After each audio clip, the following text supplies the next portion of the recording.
is up, Hoop Head Nation? And it looks like Twan's falling asleep on us right now. I think his screen just froze. Can you hear me? Yeah, I can hear you, man, but your screen just froze. It looks like you're sleeping. There you go, bro. Well, you're still kind of like frozen, but anyway.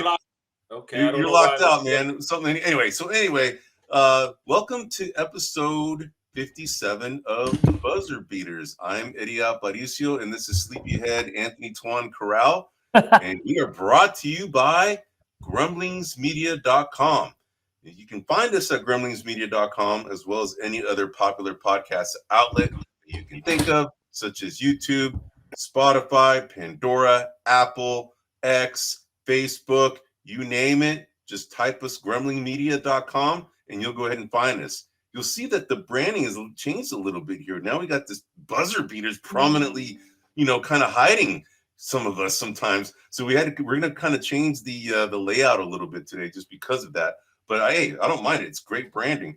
But anyway, if this is your first time here, hey, we've been here for 57 episodes. This is our 57th episode. And if you're here listening, we really appreciate you following us and listening to us.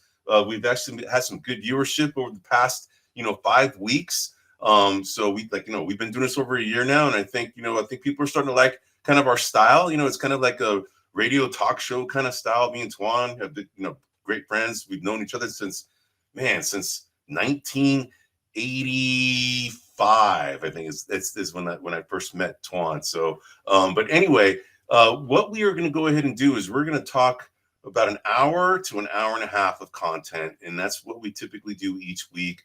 And the intent is not to go over that, but for the draft, we definitely went over that. But for these shows right here, we're going to go overhead and we're going to go over some 3 topics essentially what we're going to talk about. So the first one that we're going to go ahead and talk about is the NBA has had a frenzy of like activity, especially over the last 2 weeks since the draft. It's been crazy. I mean, there's been so many moves that has been going on. So that's the first thing that we're going to talk about. And then the second thing that we're going to talk about is, right now the NBA is kind of winding down. It's kind of going through its summer league right now. We have the California Classic going on right now. Then we also have the Salt Lake City Summer League, which is going on right now as well. And then this week is when the I think this week or next week is when the Las Vegas Summer League happens. But we're going to go ahead and just talk a little bit about some of our observations so far. I mean, there's only been like 5 or 6 teams that have been playing so far, maybe 8, but I haven't been able to watch all the games. I don't know, Twan, if you can hear me. I don't know if you heard or watched any of the games, but I watched a few. But we're going to go ahead and cover that a little bit. And then we're also going to talk about the fantasy league that we just did, which is the rookie fantasy league, which is the same thing that we did last year, but we're going to go ahead and do it this year. We did our draft, and we're going to go ahead and show you some of the results thus far in the first 3 games of Summer League. So that'll be the second topic. And then the last topic is going to be something that Twan and I are going to cover essentially 4 of the 6 divisions this week, maybe 2 of the 4 this week, depending on how long the content goes or the first 2 topics. But we're going to go ahead and talk about the analytics of each team, which we've already done that all throughout. And then we're also going to go ahead and include the analytics of all of the players. And Twan is back from his nap, bro. Hey. What's up, bro? I mean, hey, right on, man. Happened. Technical difficulties. Wasn't agreeing with me. No worries, man. No worries. It's all working out. But I was just kind of introducing the topics that we're talking. I don't know if you heard all of that, but anyway, the third and final topic is we're going to go ahead and go over the analytics portion of 4 of the 6 divisions this week. Maybe go over 2, depending on time. But we're going to go ahead and cover some of the player analytics as well that correlate with the team analytics. So you can kind of see some of the strengths and the weaknesses of the team, and you can see why certain teams have great, team averages as far as analytics. So we're going to cover that, and that'll be it. So those are the 3 topics that we're covering this week. So Twan, before we get into it, bro, are you out now, bro? Did you come back? Oh, you're back. All right, man. So I think you're changing the screen. I'm trying to make sure everything's working before we move forward.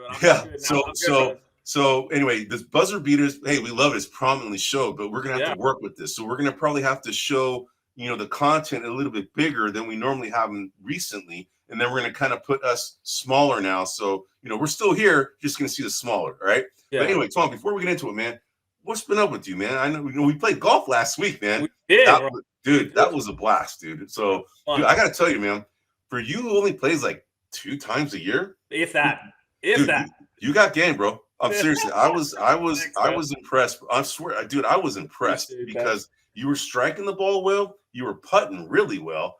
Dude, you're a better chipper than me, and I've been, playing for years, dude. And that's the worst part of my game is chipping. I can't do it to save my life, but dude, I got the bug, man. I got the bug big time because I just played again yesterday. I took the afternoon off, and I played again yesterday in Livermore, the newly renovated Poppy Ridge. I don't know if you ever played there before, but dude, it's nice, dude. They have like a 615-yard hole, dude. It's a long hole. I think it's like the very first or second hole is like that long, and it's completely different than what I remember. And dude, I didn't warm up. It took me a while to get going, but I ended up shooting in 86, which isn't bad, right? And I played with Fred. But anyway, so since golf, dude, what's been going on with you, man? What's been going on? Oh, nothing, man. Just I think I mentioned it. The wife and my oldest are away for the last couple of weeks. Man, they've been gone for a while, bro. They've been gone for a while. She's due back Monday or Tuesday of next week, so that'll be good. I'll get a break from all the home chores. We can split them again, but that'll be good. And then gonna be taking a vacation a couple of weeks after that. So where are you guys going? Going to Cabo. So dude, right on.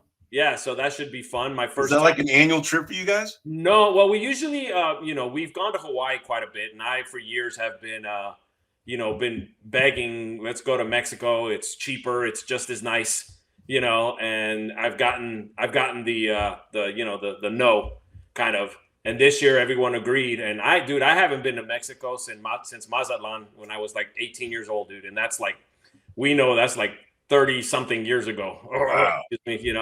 And so I haven't been there. I'm looking forward to it. I'm looking forward to doing absolutely nothing, which is what I hear that what you do in Cabo. So yep, that's what you do, man. You do nothing, dude. You just kind of lay on the beach, drink some cocktails, have as much tacos as you can, right? Yeah, it's a blast. Well, I heard they have really good sushi and seafood in Cabo. So I'm a seafood fanatic. So if we get any, any tuna, sashimi or whatever, dude, sign me up. I'm there. The only problem with seafood, you eat it and then half an hour later you're hungry again.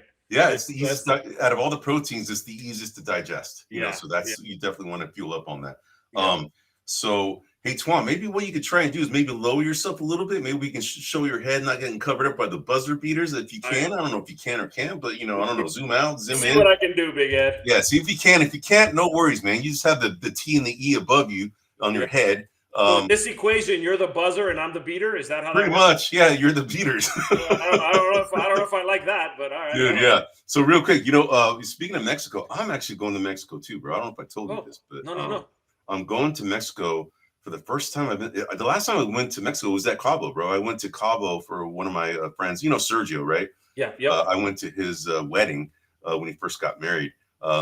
He's on a second marriage, unfortunately. The first one didn't work out. But the very first time I went there... You better stop sharing his business. He's going to smack you. He has no idea what I'm talking about. Anyway, some people might know. But anyway, that was the last time I was there. That was like 2005 or something. No, 2004, 2000, right around there. It was like a long time ago. I haven't been to Mexico since, man. But I'm actually going to go to Mexico again in August before Amanda goes to school.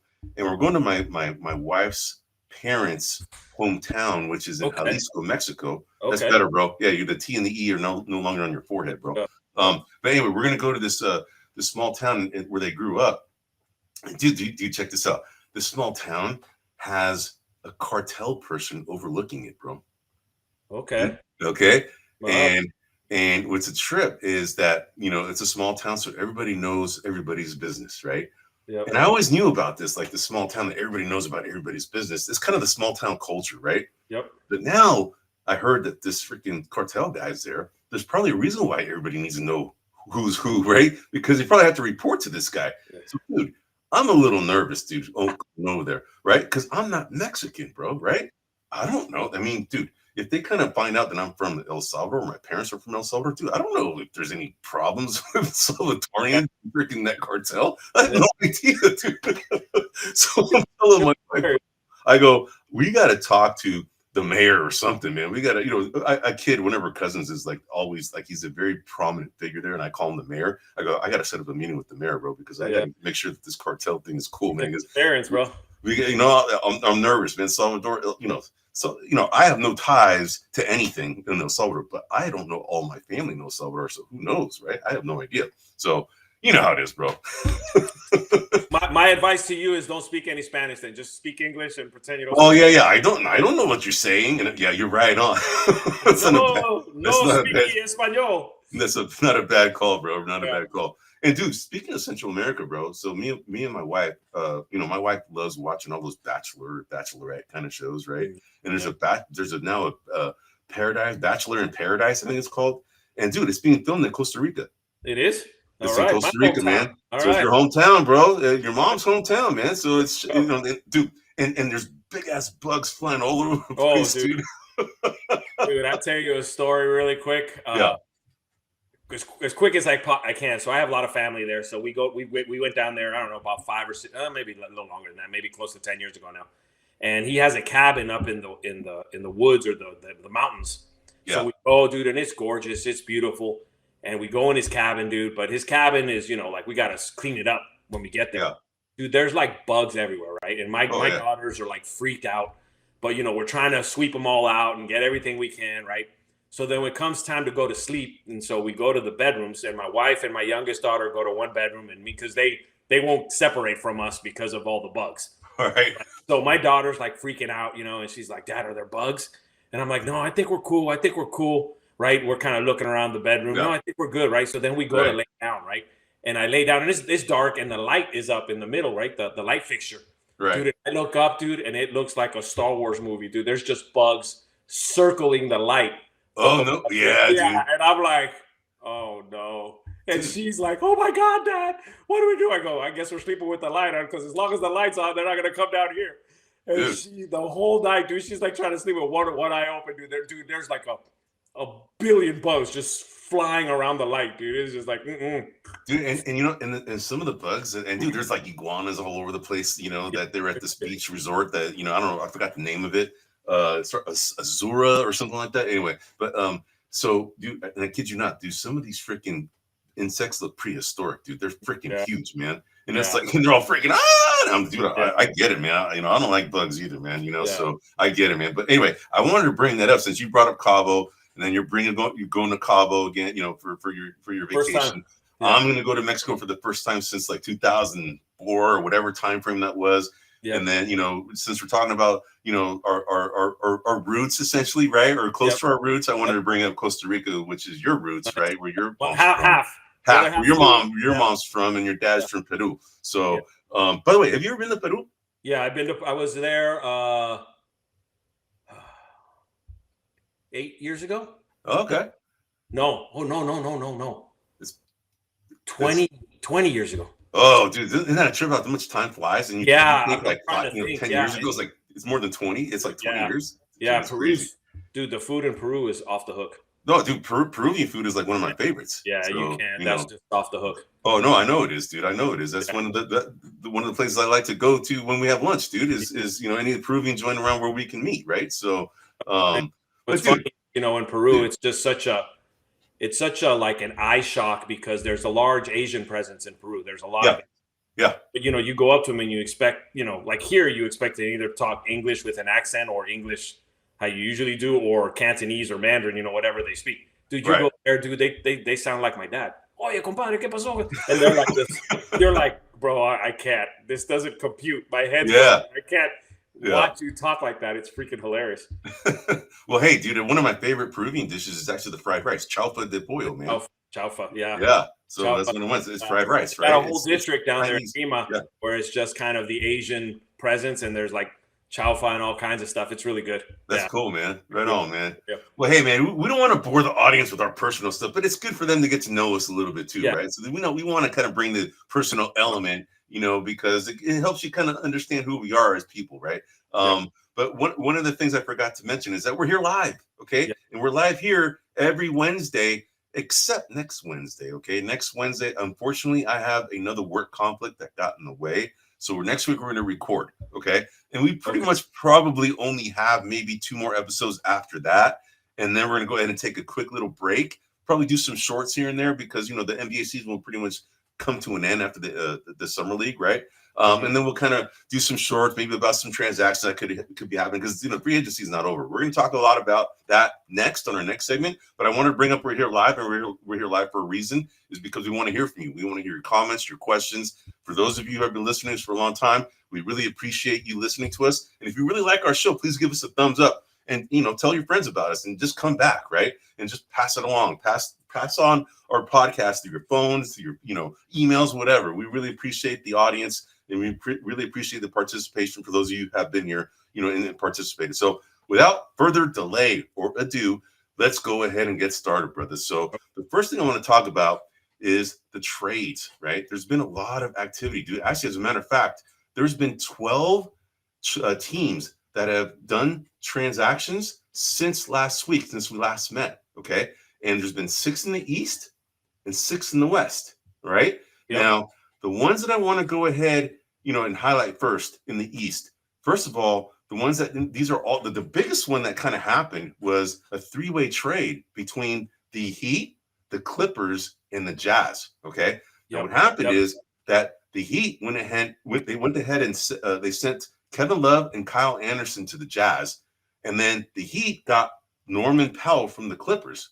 Then the Jazz, of course, got Kevin Love and Kyle Anderson, but they also got a 2027 second round pick from the Clippers. So there's a lot of stuff going on there, right?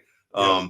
But the Miami Heat have been somewhat active, during this off season right now. They've done 3 transactions. They did 2 other ones, shortly after the draft. So they've been pretty active. But I wanted to get your take, man. Norman Powell going to the Heat, man. It's such an interesting move. They got John Collins, right? Was that what you said?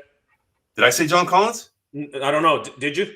No, I don't think so. But I think that he might have been involved, and I probably just didn't write that down. Is that what you have on your notes? I thought it was John Collins. Instead of sorry, Miami. Yeah, it is. Sorry about that. You're right. It is. Yep. It is John Collins. Yes, it is John Collins, and I said Norman Powell. Yes, correct. The Clippers sent Norman Powell to Miami in return for John Collins. So John Collins goes to the Clippers.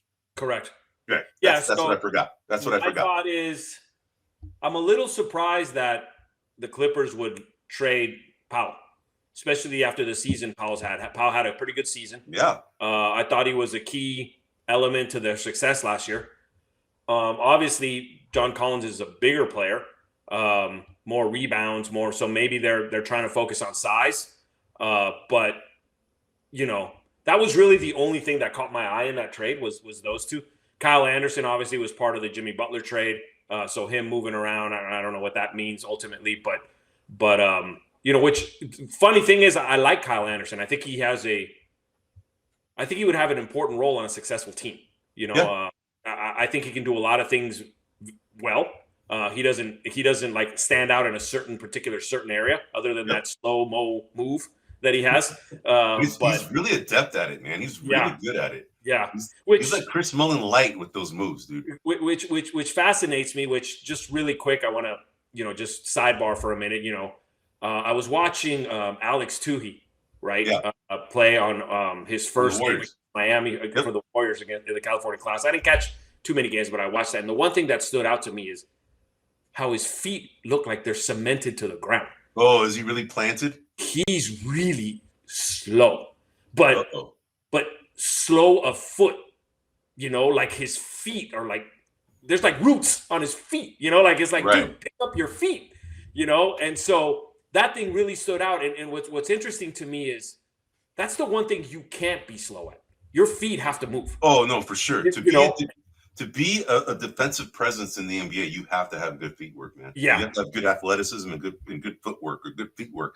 It should be called feet work, man, not footwork. Anyway, that's another. Yeah. So it was his first game, so I'm going to give him some, obviously he's still getting acclimated to the speed of the NBA and all that.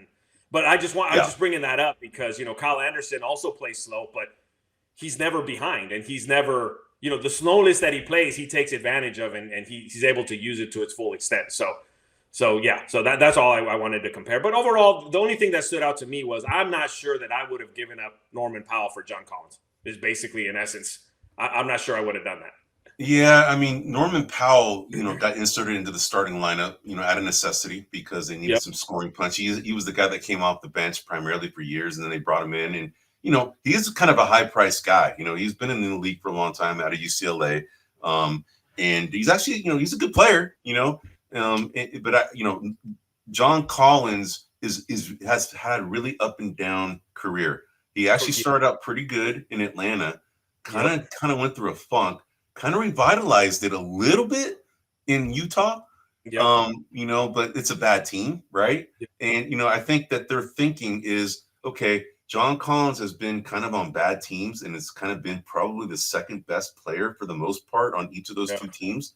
Atlanta's not necessarily a bad team, but not necessarily one of the better teams, right? So they're thinking, okay, if you put him along with Kawhi Leonard and then James Harden, and then you have Ivica Zubac, kind of doing all the dirty work. He doesn't have to do the dirty work. He can, kind of rely on what he does best, and that's kind of being an athletic, kind of a scoring kind of guy. That's probably why they did it. It gives them a lot of size. But dude, the Clippers drafted two other centers. Now they have Brooke Lopez too. They're huge, man. Along with John Collins. This is kind of the new wave. You're getting bigger, right, in the NBA. So.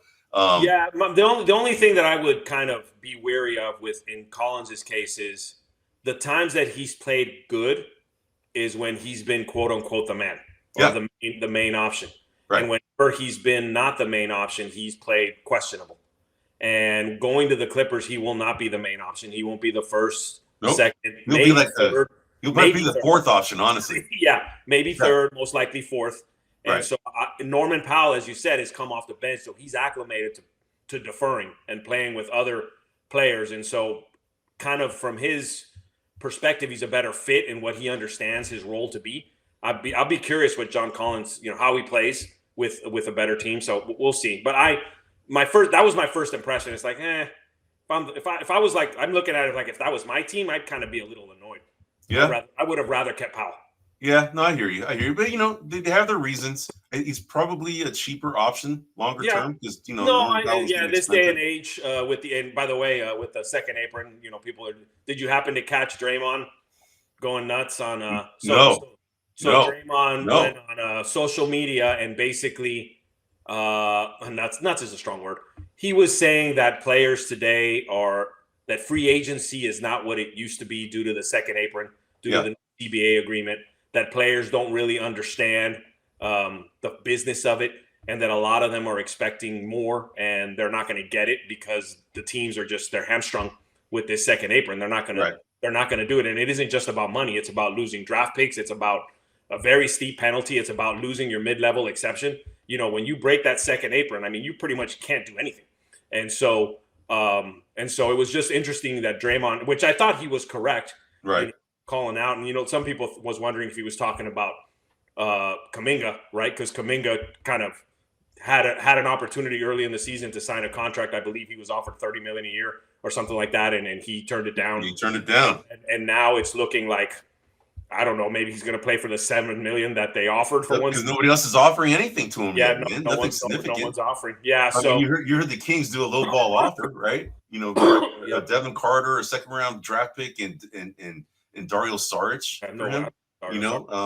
The Warriors probably thought they can get more, but maybe that might have been a pretty good deal now looking at things, right? But anyway, you got to give it to the kid. He bet on himself. He actually was showing out until he got injured, and then when he got injured and came back, it was a different team, and he had to reacclimate, reintegrate, and he's had a rough start to his career, and it's because the system doesn't really showcase, I think, his talents. They kind of want him to do a lot of what Kevon Looney kind of does, as well as what Andrew Wiggins did. They play defense and they play defense. I mean, dude, the Warriors turned Andrew Wiggins into a defensive beast because he was not like that, not even close when he was at Minnesota, right? They turned him into a defensive beast, and they think that this guy Kuminga has the same attributes to be very defensive oriented, and he does. He's very athletic. He's very fast footed. He's probably one of the more athletic guys in the league, honestly. It's just that his mindset is not that way, and that's what frustrates Kerr, is that he wants him to do all of the little things to make himself an overall better player, and he just doesn't want to comply. He wants to do his own thing, right? And I think his time at Golden State is definitely limited now. I mean, they're going to try and probably move him depending on how he does, assuming that no other team comes in for a deal, in the offseason. If he starts in the for the Warriors, not starts, but plays for the Warriors, this year, it depends on how he gets integrated, but it's likely going to be more of the same. And more than likely, he's going to get kind of put into a kind of a sign and trade kind of deal at the deadline. That's what I think. Yeah, no, I think you're right. And, having played a little ball, I was always more defensive oriented than offense. Yeah. And I always found it easier to use my energy on defense. I felt more comfortable. I felt like I knew what I was doing. And I think Kuminga's the opposite, right? Kuminga feels more energy, feels more comfortable on the offensive end. Things he can do in the offense. And, it's just such a hard thing to do. I mean, historically, we've had so many players that are offensive oriented that score a bunch of points but don't win. Yeah. Then there's some that score a bunch of points and do win. But it's just, with Kuminga, he's just wrong place, wrong time. That's all. I mean, I agree. And I think he needs a change of scenery to kind of revitalize his career. And I think he needs to go to a team where he kind of has a chance to stand out, because he has the talent to stand out. It's just that he doesn't stand out like he wants to at Golden State, right? It's just the way it is, man. I'll be fascinated if and when he gets traded, how his career progresses. Yeah. Because, we had Jordan Poole, who I would argue his career has peaked or gotten a little worse since he was a Warrior. Oh, for sure. So it's just because, for many years, us old-time Warrior fans, if you wanted a player to get better, trade him, because they all got better once they left the Warriors. That was historic. That's the old regime. That's the Chris Cohan days, man. Correct. That's the early years, and now it seems to be a little bit of the opposite. No, I agree. I agree. Now it's like anybody who leaves the Warriors isn't the same. Yeah. And it's the gravity of Steph Curry, man. Steph Curry makes everybody else better because of all the attention defensively that he commands, right? Exactly. I wonder how much Kuminga thinks about that. How much he owes his offensive prowess to the fact that Curry's on the floor. Yeah. I agree. I agree, bro. I agree. Yeah. So, one other thing that I want to bring up as we're talking about all the, and we're probably not going to talk about all 12 trades, but the other one that I wanted to kind of single out is not that it's a transaction, but it's news, right? And the news is, and by the way, before I forget, there was a flash from Shams Charania that Devin Booker signed a 2-year extension for $145 million to return back to the Suns. That was just newly released just now as we were on this podcast. Okay. But the thing that I wanted to bring up is, not a transaction. Okay. It's not a transaction, but it's news. And the reason why it's news is because it involves arguably the best player in the NBA right now, right? And Nikola Jokic, that he has declined to seek a contract extension this summer. Yes. And prefers to delay it till next summer. Now, what does that mean? People are going to read into that, right? People are going to read into, does this mean that Nikola Jokic wants to kind of get out of, Denver and wants to kind of maybe explore his options elsewhere because he realizes that, he's getting older. And, even though, he's still not old, he's getting older. His team has definitely gotten a little bit better now that they have Cam Johnson instead of Michael Porter. They have Bruce Brown coming back, right? They don't have Russell Westbrook, but they have other guys that kind of shore up their bench. But, he probably is looking around the NBA and going, man, all these other teams are getting a lot better, man. That's one thought, right? The other thought is he doesn't want to be a distraction. He doesn't want to be a distraction to this team to try and figure out that whole thing. And he wants to just push it out till next summer, right? That's another thought, man. What are your thoughts, man? What do you think, man? What do you think it's the former or the latter? I'll tell you the scariest of scary thoughts for me. Okay. And I said this before. Basketball doesn't seem to be his top priority. Yeah. I'm wondering if he's contemplating retirement. Really? I'm just telling you, he's the kind of guy that's like, whatever, man. I've won a championship.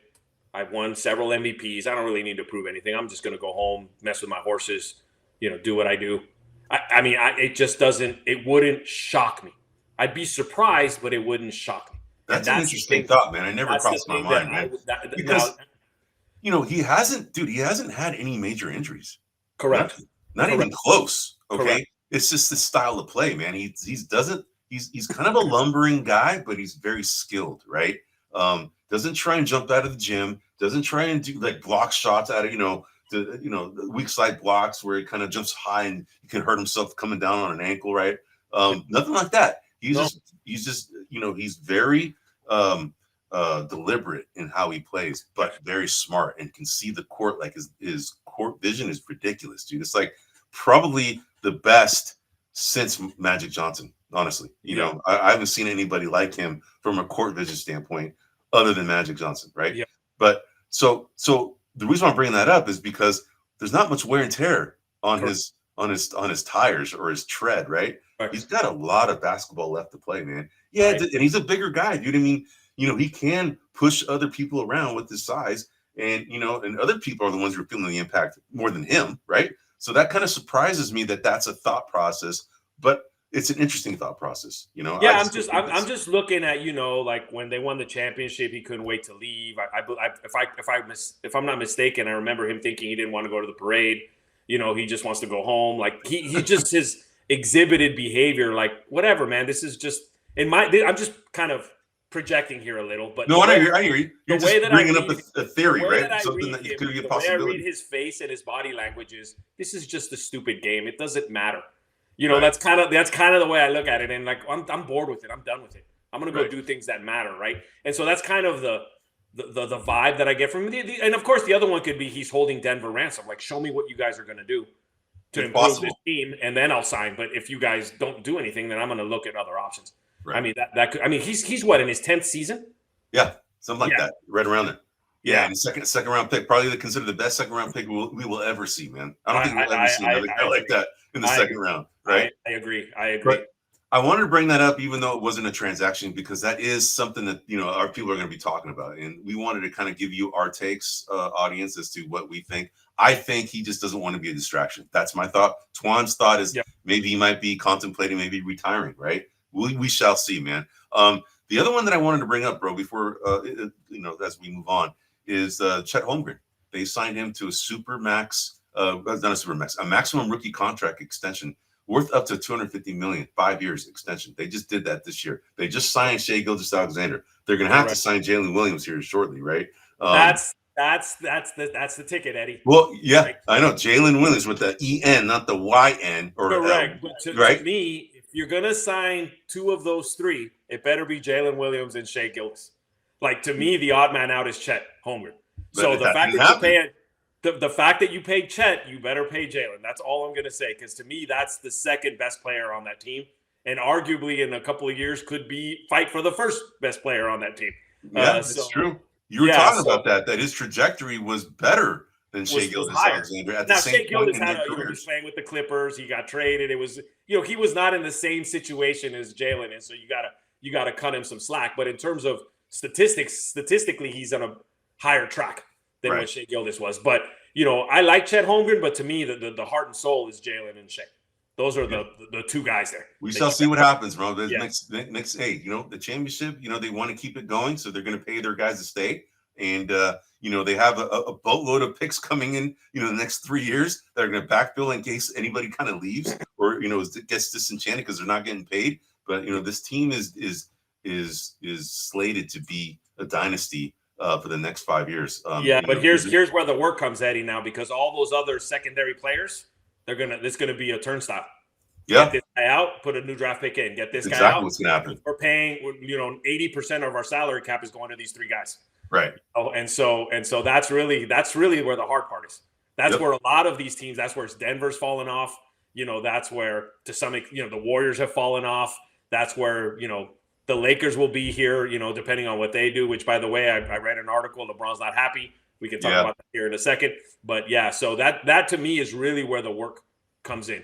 And that's what makes me – I think Oklahoma deserved the championship. They were the more talented team. We talked about that.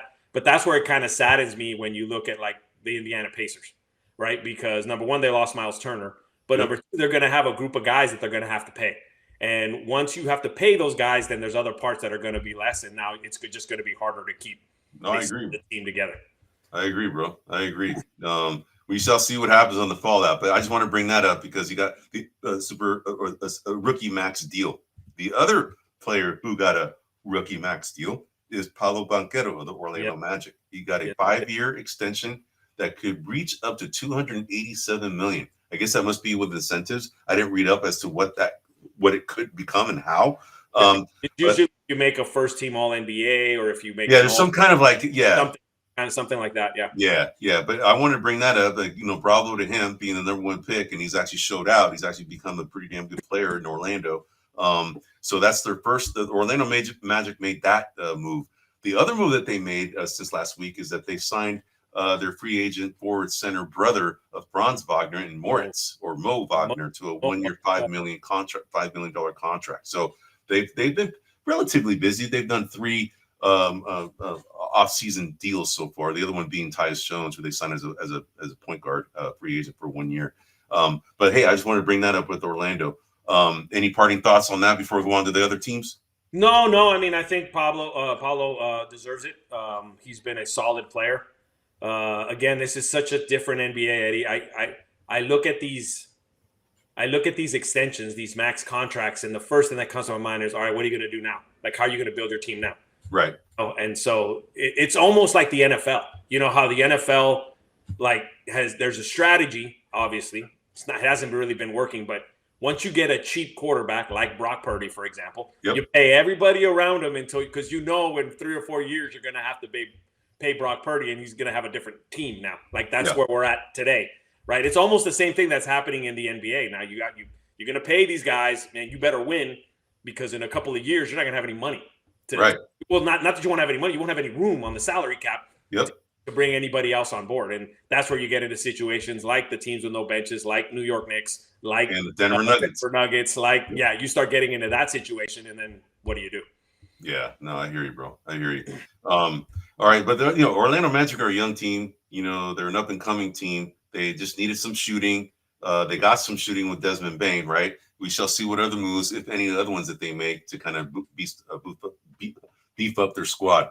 The other trade I wanted to kind of bring up is the Washington Wizards. Okay, they traded away Kelly Olynyk to the Spurs, and what they did get in exchange is Malachi Branham and Blake Wesley and a 2026 second-round pick. Now, when we were covering the Washington Wizards, one of the things that we brought up is that their salary cap was ugly, bro. All right, their salary cap was like, and I'm trying to pull up exactly what the number is, bro. But their salary cap, they were 96.5 over the salary cap. Was one of the worst, and they were the 30th ranked worst net rating team in the league. Right? Yeah, you can have that, Eddie.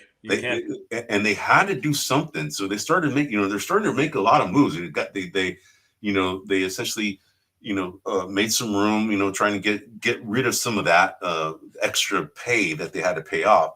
And this is probably one of those deals that Kelly Olynyk, they want to offload him, bring in some younger guys that are less expensive.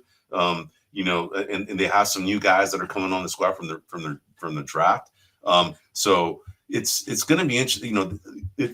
I'm glad that they're doing this because we saw them being a mess, right? They're doing some things to kind of correct their balance sheet right now as far as their salary cap. So that's a good thing that they're doing. The other thing that they did is they traded 2 second-round picks for Houston forward Cam Whitmore. Okay, so Cam Whitmore now comes to the Washington Wizards in exchange for 2 second-round picks that they sent to Houston for that exchange. So good for them that they're doing this. The other thing, any other comments on that, or any other company? No. I it's interesting that the Spurs want Olynyk. I'm wondering if they're hedging their bet on Wembanyama, making sure that he's comes back, doesn't have as much of a load. I mean, I know he's a young guy, but obviously he had the clots and all that, and things that they're keeping an eye on. So I'm just. For me, it's the right trade for Washington. Olynyk is the kind of guy that you really want to put on a veteran team, a championship team. He can be a backup guy, someone who fills in some minutes here and there. That's the right role for him. In Washington, what is he going to do? There's really no fit for him. So from that perspective, I agree with it. I'm just curious on Olynyk's, what that means. What are the Spurs saying that they're picking? Is it just purely for backup reasons? Just in case break glass, emergency kind of deal? We'll see. Yeah, we'll see, man. But So the last one that kind of, there's a couple other ones, but just wanted to move on to the next topic because we're kind of already almost at 45 minutes on this one. But the one thing I wanted to bring up is that there was a trade between the Boston Celtics and the Portland Trailblazers that brought Drew Holiday over to the Portland Trailblazers and brought Anthony Simons over to the Boston Celtics. Well, they had 2 second-round picks that were going to go to Boston. Those have now been eliminated. They're not trading those second-round picks. So Portland gets to keep that. I don't know how or what happened, but that's what happened, right? So it essentially became a 1-for-1 kind of thing. Anthony Simons for Drew Holiday. So yeah. All right, man. Any other ones you want to bring up before we go on to the next segment? The Cam Johnson trade from Brooklyn. That we already talked about that. Yeah, we talked about that one. Okay, we did. Yeah. Never mind. Any other ones? No. I'm looking here. No. All right, man. Everything. All right, bro. All right, so that's it for the trades and signings. I'm sure there's going to be a topic that we're going to talk about for the next 2 to 3 weeks because there's going to be more deals coming down the pipe, man. So, but the next segment that we're going to talk about is the Summer League and our rookie fantasy matchup. Now, so actually, the buzzer beaters definitely kind of hides some things here. But what I want to go, we're going to have to talk to John about making that a little bit smaller, right? So, or maybe, is there a way to zoom that in or out on your side to kind of figure it out? There we go, a little bit. But can you zoom in the content a little bit or zoom out? Let me see. If you can't, no worries, man. No. Yeah, you're zooming in and zooming out. All right. Yeah. So what it says up there, it says Cisco Kids Rookie Fantasy League, right? But what we did is the names that we show at the top, those, and by the way, you didn't get the updated no, you did get the updated this is the updated one. Yeah, this is the updated one. Sweet. Okay. So we're keeping track of the players that we drafted in our little league. And the one at the top is my team. That's Dylan Harper, Colin Knuppel, VJ Edgecombe, Colin Murray Boyles, and John A. Broom, and then Cooper Flagg, Ace Bailey, Trey Johnson, Kaman Malawach, and Rasheer Fleming from Minnesota. Now, you'll see that Ace Bailey is the only one who's played on Twan's team, but he's actually showed out pretty well, man. Right? He's done 67. He's done 54.8 points total, right? So he's actually done pretty well. Now, look at my team with VJ Edgecombe, and that dude looks like a little player, man. He scored 53 total fantasy points in game 1 and hasn't played since. He looks smooth. Right? Yeah, he looks good, man. And then the guy, Johnny Broom, John A. Broom, however you say his name. We've been calling him Johnny. Call him Johnny. Johnny Cakes. Cakes Broom. Johnny Cakes. Yeah. I love it. But anyway, he's actually done pretty well, and I kind of just took a flyer on that pick, man. But he's actually done pretty well. But these are only covering the California Classic as well as the Salt Lake City Summer League. So, but I just want to bring up the score. But what game out of the games that you've been watching? Anything stand out? Any players that have stand out other than the ones that are on our team? Is there anybody that has stood out from some of the other players that got drafted? The Miami game, Keyshawn Johnson's kid. Kashad Johnson. Johnson. Yes. I thought he played pretty well. He's really, and then there was his teammate. I can't remember his name right now. Pella Larson. Yes. Yeah, he played for them last year. Yeah, both those guys they were both drafted last year out of Arizona, man. They were both teammates in Arizona. Yeah, so both those guys stood out to me in that game. You already mentioned Bailey. Bailey's been playing pretty well. He did pretty well. His first game was kind of pressing a little bit. The second game, I think he let everything come to him a little bit more. That was my observation. My view on Bailey is, I'm taking a gamble on him, but the way that he's coming off, he's a very confident individual. And so I'm looking at this like either that confidence is real and he earned it, or that confidence is overblown and he's going to have a horrible year. So I'm thinking it's going to be one of the two, Eddie. He's really going to be like really good or not very good at all. Oh, there you go. Lost it. I just did something. I was trying to you go put it back, dude. I was trying to see if I can move things around, but I can't. No, it won't. Yeah. All right. So sorry, bro. I interrupted you, man. No. I'm just thinking he's going to be feast or famine is my opinion on Bailey, and I'm betting that he's going to be feast.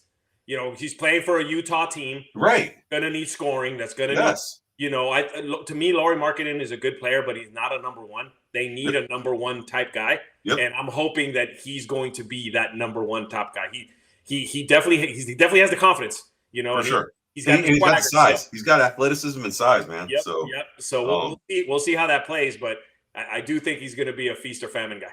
and so the guys that have impressed me. So VJ Edgecombe for sure. Yep. He only played that one game, right? We have yet to see Dylan Harper play for the Spurs, and there's 3 games that have happened. I think they're kind of saving him for maybe the Las Vegas one, and not these kind of small time summer leagues in San Francisco and in Salt Lake City. Yep.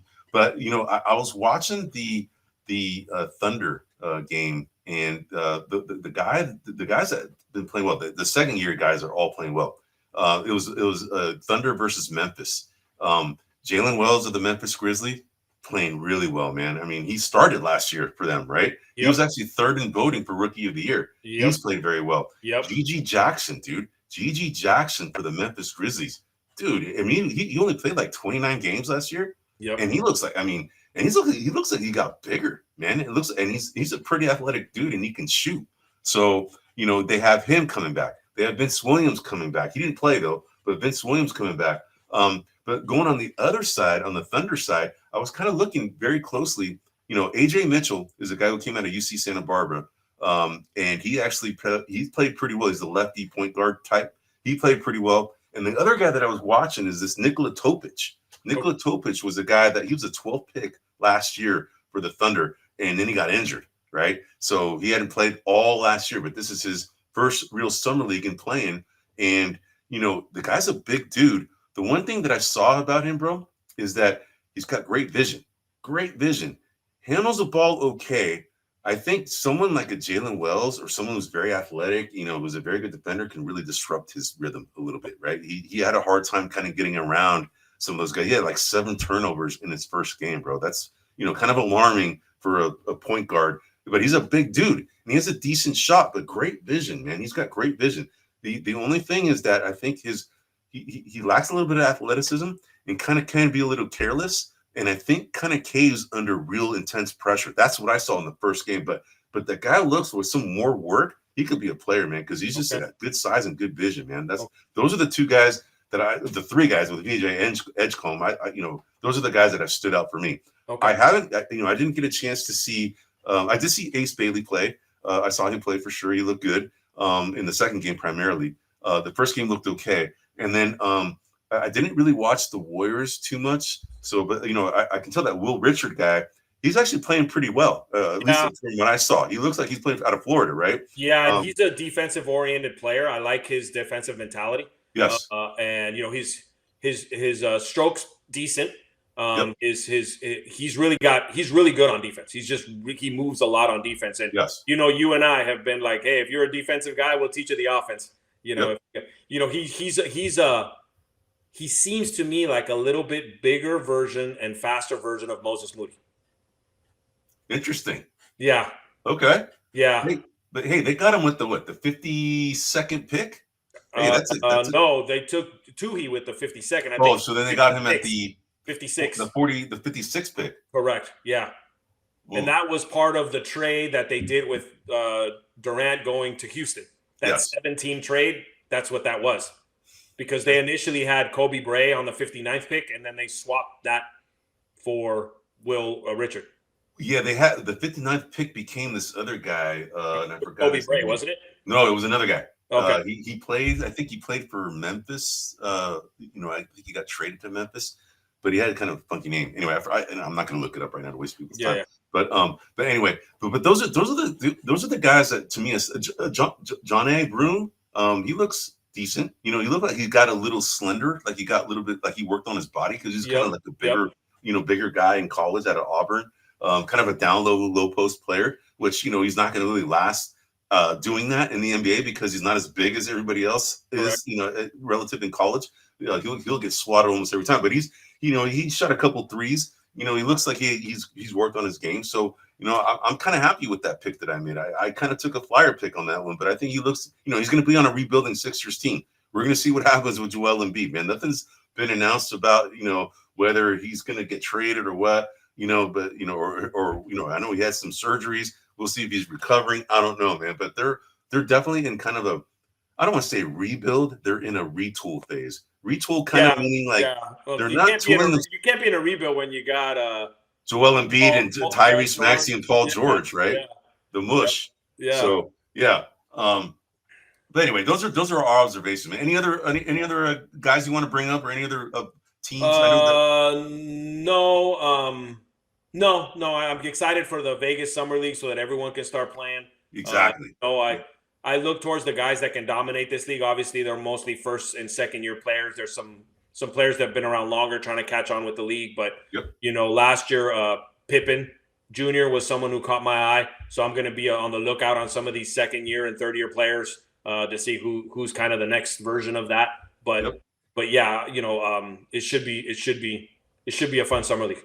Oh yeah, for sure, man, for sure. And hey, and us doing this little thing kind of keeps our attention on it too. Exactly, right? It forces us to kind of really look at these players, right? That's what fantasy sports does, man. It forces you to kind of look at the players and not necessarily the teams. I brought it up, I think to JJ when we had him on our 50th episode that I hated the Raiders, right? But fantasy has kind of neutralized my hatred for the Raiders. Yeah, because sometimes some of their players I want to do well on my team, and therefore I don't hate them as much.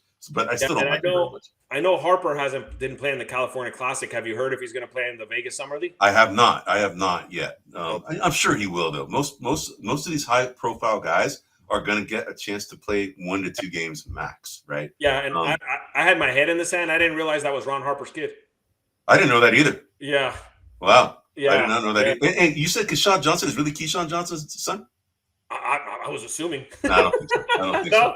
I don't think so. But Okay. we'll find out. Anyway, all right, man. Let's go on to our last segment. We're here at 52 minutes. And for those of you who are listening, thanks for listening in. It's going to be tough, Eddie. So we're going to have to read up who we have here. No, that's even worse. Hey, you know what? Can you move? There we go. But it just hides us, right? Yeah. All right, man. I wish I could make this bigger, but we're gonna just have to talk to John about making that slightly smaller, bro. Yeah. All right. So this one is my team. Okay. So hold on for a second, bro. Let me just go ahead because I can't see it very well. And I'm gonna have to. Why don't we do this, Eddie? Oh, that's even worse. Yeah, it is, right? There's no winning here. It's all right, bro. I'll go ahead and just go to I can look it out on my screen so I can see the numbers, but everybody else can zoom in with their phones or their PCs to be able to see this information. You're just our faces are covered, unfortunately, right? Yep. But you can hear us still. All right. So what we did here is we wanted to kind of go over some of the analytics, because this is, we geek out on hoops, me and Twan, and we wanted to kind of go over some of the analytics for each of the teams. Namely for the Southeast Division, which is what I'm going to cover. And then Twan's going to go ahead and cover the Pacific after that. And then we're going to go through the other ones. But what I wanted to show here, so the Orlando Magic, we've already talked about the team metrics. And those are the ones at the top. You see that their offensive rating, they were 26, but defensive rating, they were number 2. But their net rating, they were 17th in the NBA, right? Kind of middle of the pack.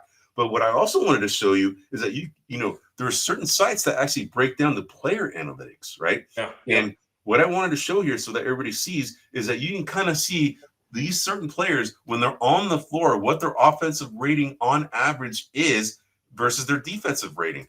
And what you see next to the parentheses for instance, Jalen Suggs, he had the best defensive rating on the team at 104.8. That's 69th best in the entire NBA. And the NBA has over 500 players. If you include all the two-way players and all that, it's about 560 players that are in the NBA. Now, full-time NBA is probably maybe like closer around 400, right? So you have a lot of other players that are like, kind of 13, 14, 15 players on the bench, right? That get playing time. But I just wanted to kind of point out what everybody's seeing here. So for Desmond Bane, you can see he had the best offensive rating, right? And he's a new player on the Orlando Magic, and he was brought primarily for shooting, which is what the Orlando Magic needed because that offensive rating at 26 isn't going to cut it, bro, right? They are essentially the Houston Rockets of the East. So they brought in Desmond Bane. Desmond Bane had the best offensive rating on the team at 116.1 points per 100 possessions. This is what this is telling you. That number right there puts you at 91st place in the entire NBA, which isn't bad, right? It's not bad. It's not great, but it's not bad. But look at the net rating. the net rating actually Franz Wagner actually had better, and I put Desmond Bain at being the best, and it's not. It's Franz Wagner, and I forgot what number Franz Wagner is, but he's probably in the 90th to 100 net rating. What you see here, but you can see that their bench, most of their players on the bench are all negative net rating players. Correct. This is where they kind of needed some help. They needed some bench help, right? They needed to kind of, and of course, getting Mo Wagner back after his injury, that's going to help, right? Signing a Desmond Bain will definitely make them a better offensive team. But some of these other players that are on the bench, Jace Richardson, we'll find out, right? There's an NA because we don't have his information; it's not available yet, right? He's a rookie.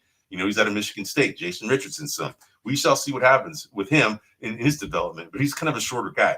But then you got, Jonathan Isaac, very good defensive player, Tristan Da Silva, who's an up-and-coming player, out of Colorado. We shall see if he kind of makes the jump to be a better player. But, this team right here from an analytics standpoint, you can see that they definitely need some help if you look at their overall complexion of the team. So any comments or questions before I move on to the next team, bro? No, just for mine, I didn't grab the ratings, but I find it fascinating that people would argue that Banchero is the best player on that team, and yet his net rating is half a point negative.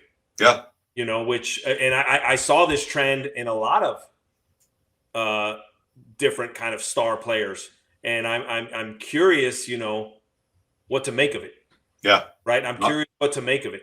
Well, a lot. The other thing that I saw the trends in this is that it's not all player dependent either, right? It's the system dependent. It's also the how well the team plays as a team, Correct. right? Correct. Some of these players are kind of like in bad situations that are really good. Like a Kevin Durant, for instance, he was a really good player, but on a bad team, his net rating actually was negative, right? Yep. And that surprises you, right? For a Kevin Durant type of player, right? Yep.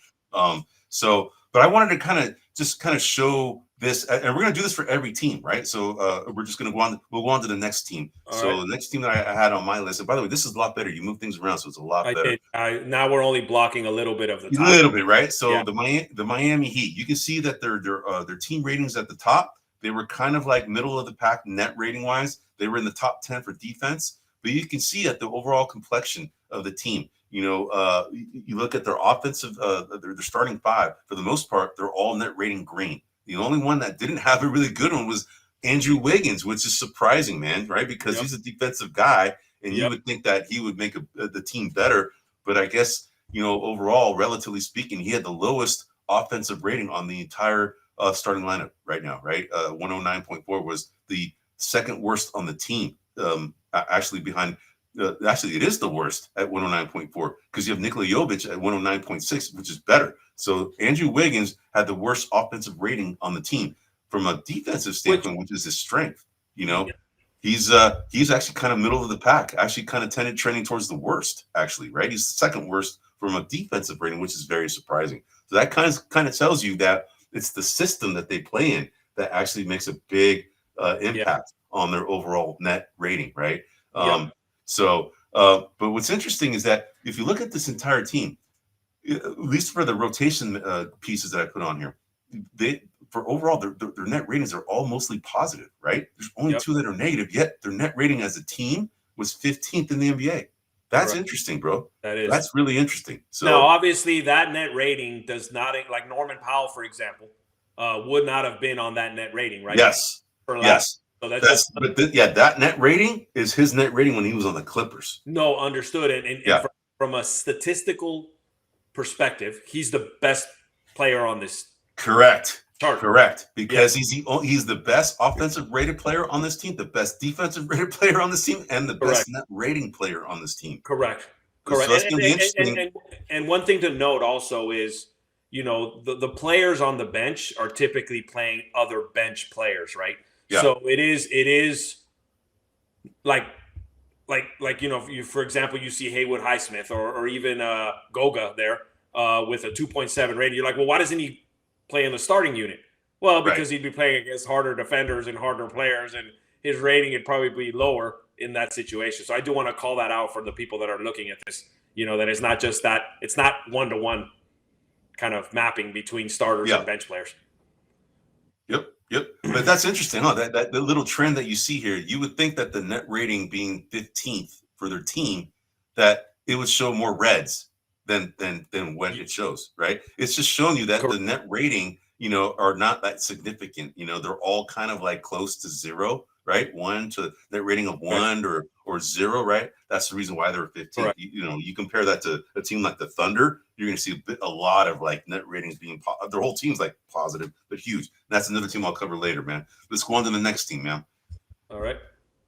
All right, so here we got the Atlanta Hawks. Here's another one that was very surprising, okay? Because if you look at their overall team net rating, they're 18th, right? Offensive, defensive, and net rating, they're all 18th across the That's board, weird. which is very interesting, right? Yep. And you can look at the offensive rating. Their best offensive rating is going to be a newly acquired Luke Kennard from the Memphis Grizzlies, right? He's 15. The 117.6 is no joke, dude. That's 59th best in the NBA, right? That's pretty good. That's pretty damn good, man. Right now, if you look at the best defensive rating on the team, it's Mohamed Guy, and he's at 104.7. That's good for 86th in the NBA, which is respectable, right? But the guy hardly plays. It's a small sample size. That's essentially what they're kind of going by, is a small sample size. But he's essentially now on the team. And Clint Capella, that's another team that another player that we forgot to mention, that he's now on the Houston Rockets. He got placed on the Houston Rockets, came back to the Houston Rockets, to be another center. He's played there before, right? That's where he started his career. Now he's like the third center behind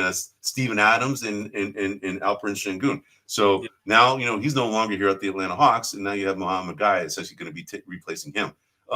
If you look at the overall net rating, Mohamed Guy is still the guy. He was the best. He's 80. Is that 66 or that's 66? 66. Yeah, he's 66 for net both rating. So he's and in 66 best. So Mohamed Guy, what that tells me is, okay, there's a reason why they made that move, because this guy actually shows that he could play, right? He could be a backup center to Onyeka Okongwu.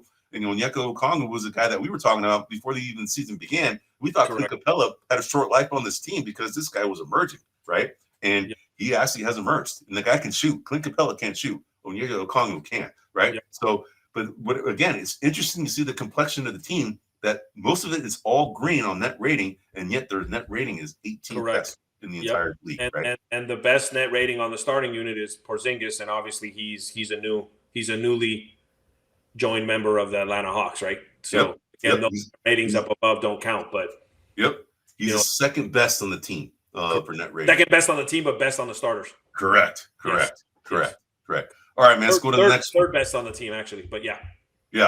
Let's go to the next one. Now, here's another. Okay, we got the Charlotte Hornets. No surprise, bro. They're all net ratings of negatives, right? With the only caveat being the two newly acquired through the draft, Colin Knuble and Ryan Kalkbrenner. Those guys So you're thinking they're going to start from day one? That's what it shows, that they're projected to start. Yep. That's what it shows. I agree. Why not, right? Why not? What's interesting, bro, is one guy I wanted to point out is a guy that they drafted last year in Tajani Salon. Look at that net rating, dude. 11.9 negative. That's one of the worst ones I have seen. Yeah. Okay.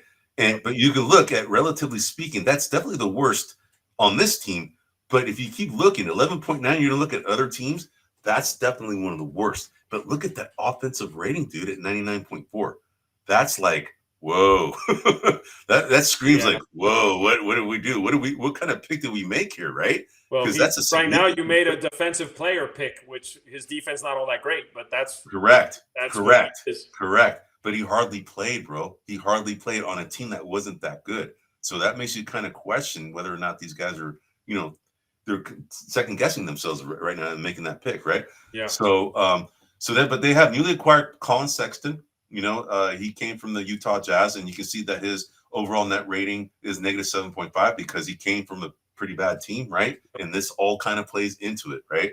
But you can see that the best net rating on the team was Moussa Diabate at negative 3.4, and that's best for 348th in the entire NBA, bro.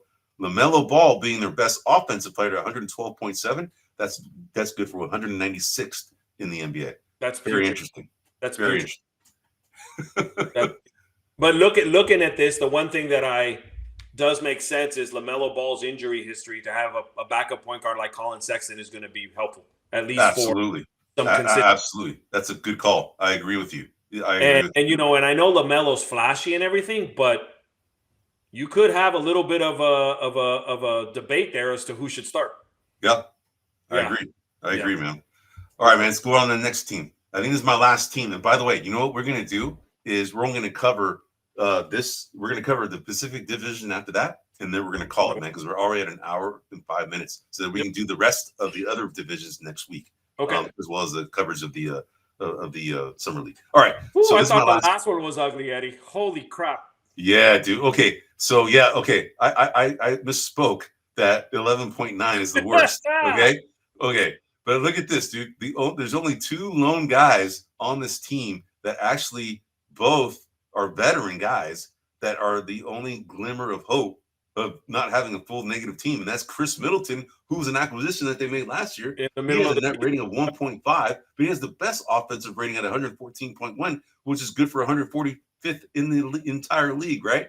You got that. And the other glimmer of hope is Marcus Smart. He had the best defensive rating on the team, and that 107.3 is good for 113th in the entire league. And look at his net rating of positive 2.6, 177th in the league. But look at the net ratings of everybody else, bro.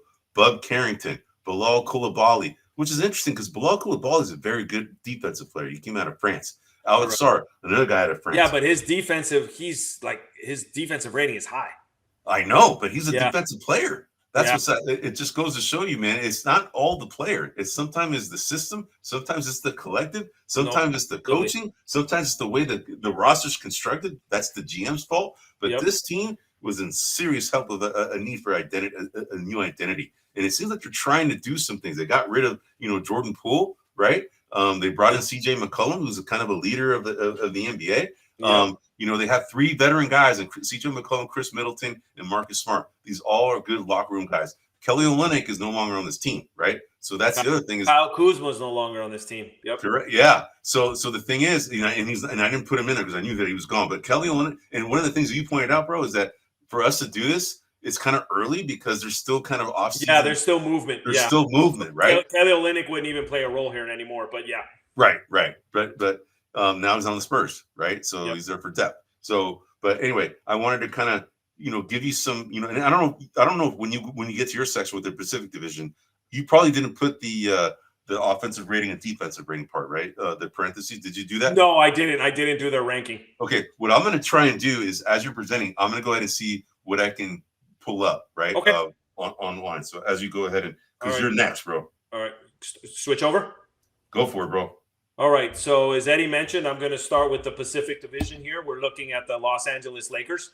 And the first thing that stood out to me here was, let me go over the top here. Obviously, they were ranked, their net rating, they were 14th overall, which is a little better than half, which is interesting because, they were a top 4 seed in the Western Conference, which, which most people feel the Western Conference is better than the Eastern Conference at this point. But the thing that stood out to me right away was the fact that LeBron James had a negative net rating, right? He had a negative net rating of 1.3, which earlier we were talking about. There's been some rumors that he's not happy with the current circumstance of the Lakers. I know that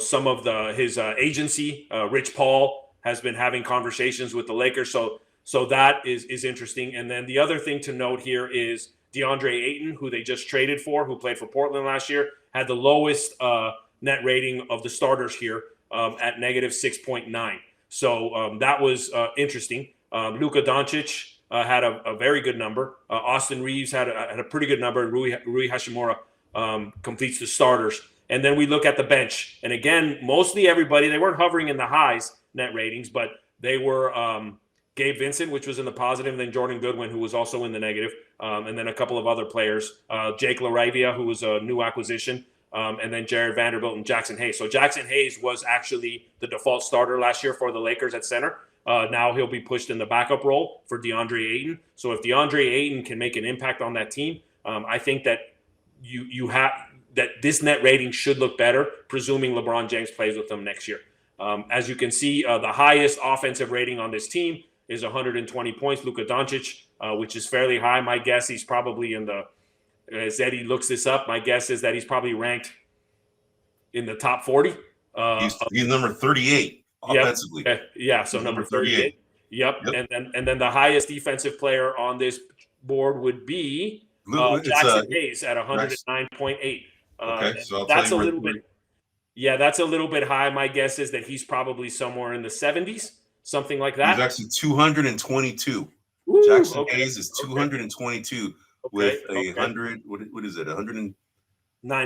9.8, right? Correct. So, and then the 8.4 net rating. The Doncic net rating, he's going to be fairly high. He's got to be in the top. I'm going to say top 30s. Let's see. I'm almost there, man. Yep. Okay. 8.4. It's 8.4, right? 8.4. Actually, he's not. His number isn't showing up as 8.4. So that's the difference that I have. It would be 60. It would be 68. Okay, 68. Actually, no, wait. I take that back. Sorry, 60. 60. His net rating actually is 9.1. Yeah. Okay.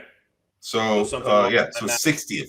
So he's 38th and 60th for net rating. So 38th for offensive rating and 60th for net rating. Yep. Pretty good. And then Luka's been working out in the offseason, so apparently we're going to get according to DeAndre Ayton, a new buff Luka. He said he was excited to play with the new buff Luka. I'm old. I've seen a lot of things. Sometimes when a player loses weight, that doesn't contribute positively. I know. It doesn't. So I'm anxious. I'm not saying that this is the case. I'm really going to be anxious what his game looks like, what his style looks like. If he comes in, 20, 30 pounds lighter than he was last year, that's going to be a fascinating story as we go. Yeah, I got to tell you that the weight, I lost a lot of weight, bro. You're right. Yep. Over the years, you see me. I'm back to almost close to my high school weight. But at my peak weight, when I was lifting a lot of weights and I played golf, bro, I hit my longest drive in my life. Yep. 365 yards. I've done it twice. But that's when I was like 40 pounds heavier than I am now, right? Yeah. So that goes to show you're right. With more weight, I was a better golfer. And now I've lost weight. Well, your body acclimates to things, right? And so when you're heavier, you're harder to move. You kind of can, move your way on the court easier, meaning not physically easier, but you can bump people around. And now if he's 20 to 30 pounds lighter and he tries to go into the paint, he may get shoved out. Right. That 20 or 30 pounds may make a difference for him. So it's going to be curious. I'm not going to say he's better or worse. I'm going to kind of put these numbers in the time capsule and see what his numbers look like next year. But I'm just saying, losing weight isn't always the best thing for some of these athletes. All right, moving on to the Los Angeles Clippers.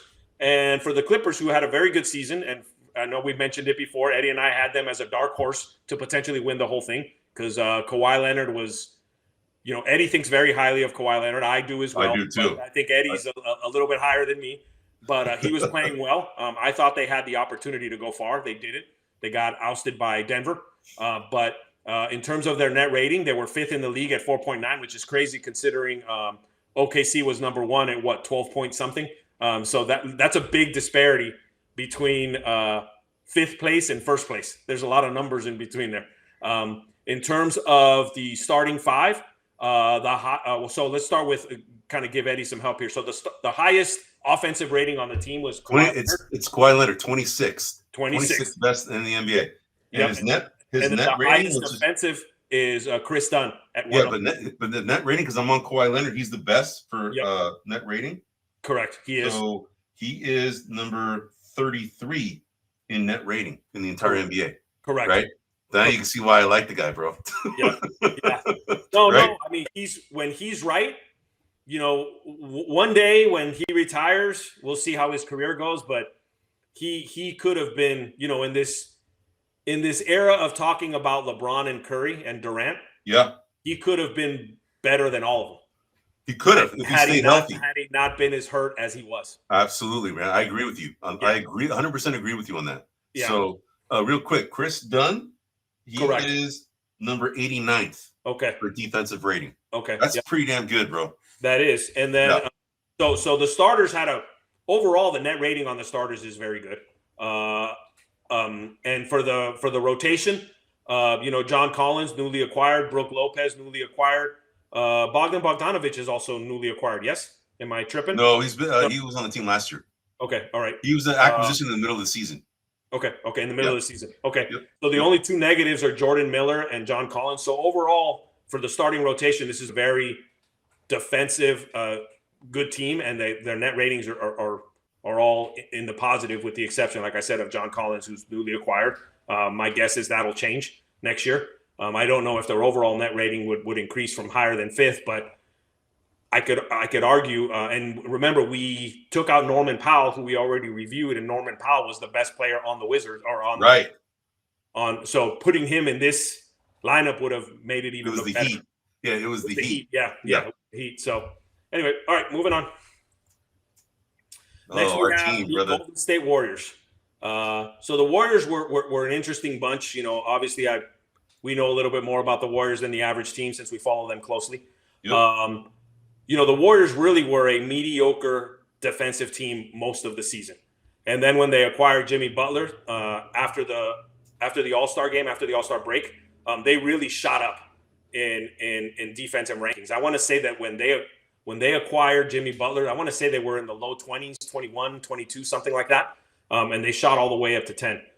In terms of the best offensive rating player obviously is Steph Curry at 100. It's number 48, by the way, in the NBA. 48.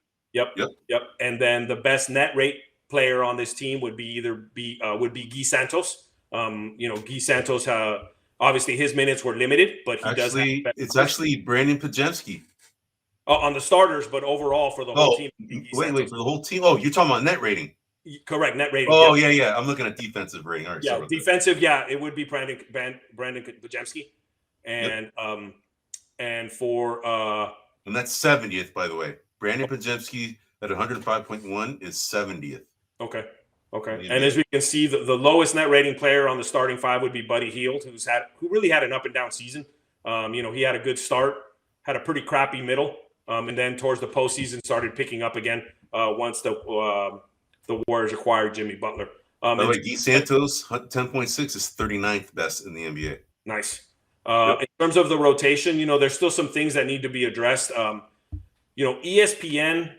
I took some of this information, the depth chart from ESPN. ESPN had Trace Jackson Davis as the backup center. I don't think. Is it really? Yes, I don't think that's going to be the case. No, that's not the case. It's Quentin Post. I put Quentin Post in there instead of TJD. And it's probably going to be Al Horford because the rumor is he's going to get signed by the end of this weekend. Well, my guess is that if Al Horford joins the Warriors, then Buddy Hield will get dropped out of the starting rotation. And then everybody gets Jimmy Butler goes up to small forward, Draymond Green goes up to power forward, and then Al Horford would be in the starting unit. Yep. And then you have Buddy Hield coming off the bench. Yep. So I didn't put in the rookies here, obviously, because I don't think they're going to be in the rotation. There's an Armstrong player who they drafted a couple of seasons ago who's been playing in the summer league. We'll see how he does and see if he can crack the top. And then obviously no GP2 because he's unsigned but unlikely to return. So there's a couple of variables here, but. Based on what we have right now, this is the lineup. Obviously, as we talked about earlier, Jonathan Kuminga, he's up in the air. But you can see his overall net rating was 1. And, what's interesting is he has the worst net rating of any other players on this team. Yes, and everybody on this team is, legit as far as net rating, man. Correct. All of them collectively, it's really good. Yep. Everyone's in the positive. And again, I think that they really took off as a defensive team. I know that for us Warrior fans out there, we were kind of disappointed the way the season ended, but all the games after the All-Star break, they played really impressively. They played really well. They had a good second half of the season. Well, not really second half, second quarter or last quarter of the season. They played really well, and I think these numbers represent that. Yep. Right on, man. Good stuff. Yep. All right, next is the Sacramento Kings. So the Sacramento Kings overall ranked at net rating at 0.6. Looking at the starting five here, obviously De'Aaron Fox is gone. At this point, I think Malik Monk is going to be the point guard, although we could argue that maybe Dennis Schroeder takes that spot from him. At this point, I'm going to leave it as Malik Monk. He is the top offensive rated player on that team. That's 68th, by the way, best in the NBA. Okay. And then as we look, Keegan Murray. No, not Keegan Murray. Dennis Schroeder is the one with the best defensive rating on this. Oh, no, I take that back. Our boy, Dario Saric. is at Dario Saric. 108.7. But you look at that offensive rating, and that's putrid. And you look at his net rating, and it's putrid. And so Nick Clifford is a rookie that they drafted this year, which is why I put the stats not available. But when you look at the bench, both Isaac Jones and Dario Saric that came from Denver, they have pretty bad net ratings, right? They're both so that's 161st. It's Dario Saric at 108.7. That's 161st best in the NBA. Correct. And then you look at the starting five, and you look at Zach LaVine, someone who's known for his offense and really known for not playing much defense, has a negative net rating as well. And that was a player that was available for a variety of teams. Sacramento went in and picked him up. And so, to me, he's really the only one that's questionable on the defensive end. All the other players are pretty decent defensive players. Yep. And so I think if he can improve or they can figure something out, I think Dennis Schroeder, if he's a right fit, Dennis Schroeder's an interesting guy because when he's the right fit, he plays really well. Yeah, he does. But it's got to be the right fast, fit. Man. Yeah, it's got to be the right fit. And really, when you look at the bench, the only guy that for last season that was in the positive was Keon Ellis. And that's 162nd best in the NBA at 3. Yep. Okay. Rating at 3. Yep. All right, cool. Moving on. And last for the Pacific, we have the Phoenix Suns, who had overall a pretty horrible year. They ranked 23rd at -3 net rating. The best offensive player on that team last year was Colin Gillespie from the bench, with Devin Booker trailing a little bit behind him. And then Eddie here will come up with the numbers. Obviously, my guess would be that Durant was probably the best offensive rated player last year, but he's not on here. Colin Gillespie is number 98th in the NBA at 115.6. Devin Booker's really close, probably 90-something or maybe 100. He's like 103. Yep. And then you look at the defensive end. The best defensive player was Jalen Green, who's a newly acquired from the trade with Houston. Actually, it's Dylan Brooks. Oh, you're right. My bad. Dylan Brooks at 108.8. Which is also newly acquired from the exactly. So looking at least from a defensive perspective, the players they acquired are going to be a positive. Mark Williams is also a newly acquired player. His defensive rating is a little high. His net rating is really high. However, he came from the Charlotte Hornets, which was a pretty horrible defensive team. So we'll kind of give him a pass. His offensive rating is a little low as well. But when you look at the starters, you got 3 guys in the negatives, with Bradley Beal being the worst, which any day now is what I'm hearing is they're going to buy him out. He seems to be maybe going to the Clippers. That seems to be the rumor mill. And then when you look at the bench, they're all in the negatives as well. Ryan Dunn, Royce O'Neal, Colin Gillespie, all in the negatives. And then Malawach obviously is the rookie center from Duke that they drafted, and we don't have any numbers for him. So if you want to look at the best net rating, Eddie, did I lose you? I think I lost Eddie. He was going to ask him a favor, and he jumped. But so let's see here. So Phoenix is going to be an interesting team. They acquired quite a bit of players in the Durant trade. They're going to be, I think, a very different team. As Eddie mentioned earlier in the podcast, Devin Booker just signed an extension, I believe a 2-year extension. Dylan Brooks is an interesting player. He's not much of an offensive player, although his offensive rating is pretty decent. And Mark Williams has been often injured. So if he can stay healthy, I think they might have something there. And for those that might remember, Mark Williams was part of the trade to the Los Angeles Lakers. And that got rescinded because he didn't pass the physical. And then not passing the physical, they kind of reverted everything back. And I forget the sharpshooter over there with the Lakers, but he was part of that trade, and they kind of reverted that. So Mark Williams went back to Charlotte, and then this trade was done during the offseason here where they picked him up. All right. I don't know where Eddie's at. Should I add him? Let me see if I can add him. Yeah, there we go. There you are. What's going on? Dude, yeah, I was on here. I was trying to yell at you, but you didn't hear me. Yo, put me back on, bro. There you are. All right, Yeah. there you are. So that wraps up. I was just talking about the Phoenix Suns, just talking about the Mark Williams trade. Jalen Green is new. Dylan Brooks is new. So they have some new players here. Malawach is going to be a backup center. It's going to be interesting to see. They also have Nick Richards, who was also with the Charlotte Hornets last year, I believe. So he's been hurt. I kind of put him as the third center on this list. he could arguably be the second or first. I mean, it's going to be kind of a three-headed monster fight for the starting position. But right now, I think Mark Williams has a little bit of the inside track, and then maybe Malawach is the backup. But we'll see how that goes. By the way, Dylan Brooks, 108.8 is 169th best in the NBA for that defensive rating. Yes. And then for his net rating is 130th best at 4.7. Okay. Right? Okay. All right. But overall, as you can tell, they were 23rd, and most of these were negatives. So that is it, my man.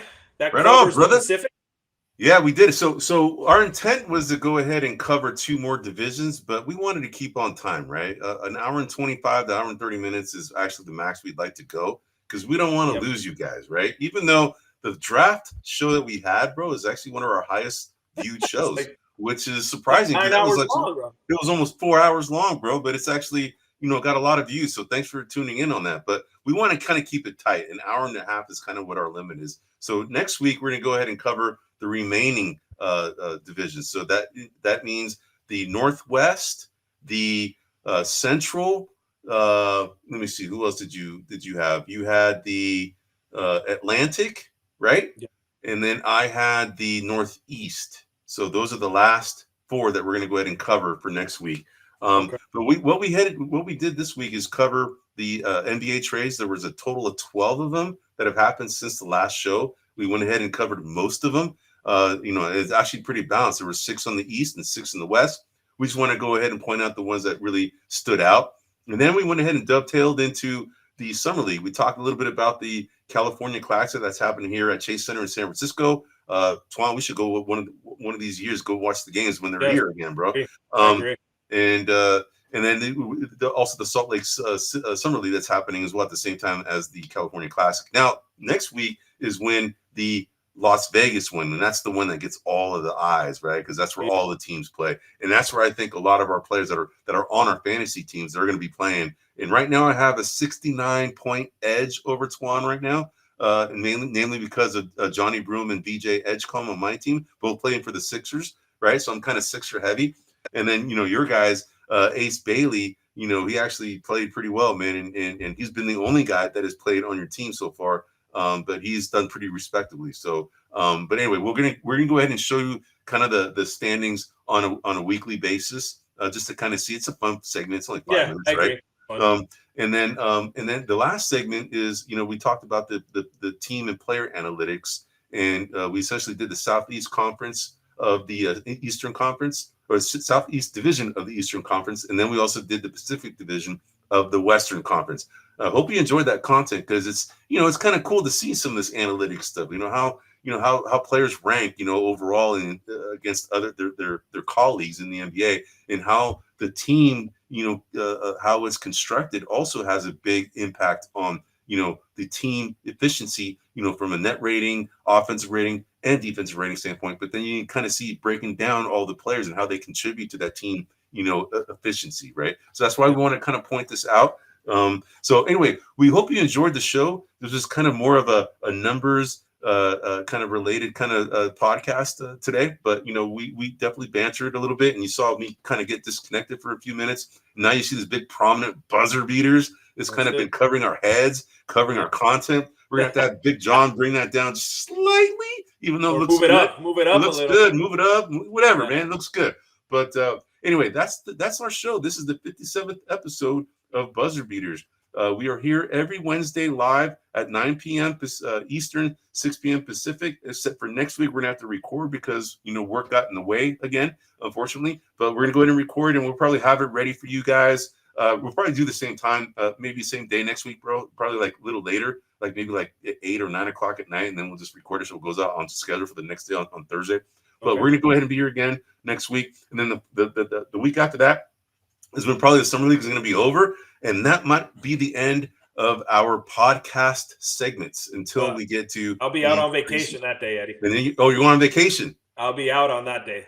Okay, on that Wednesday. Correct. That 25th. Okay, so then we'll just record it, and we'll record we're not going to be live. This is our last live show, I guess, for the season. And then we're going to go ahead and record the next two for the next 2 weeks. But we really appreciate you guys listening in, and definitely give us a thumbs up if you enjoy the show. We love to get your comments when this re-airs on all of those different platforms that you can listen in on, like, YouTube, Pandora, Spotify, Facebook, X, any of those that you can put a comment. Please feel free to do so. We'll get that commentary, but we're here for you so we can get your comments and your questions. So, but anyway, this is the end of our show for episode 57. I'm Eddie Aparicio. This is Anthony Twan Corral. We're also known as the Cisco Kids, and we're going to go ahead and see you again next week, but not live. But you'll see us again re-air on your platforms, on your popular podcast platforms that you can find us. All right, everyone, have a good rest of the week, and until then, see ya.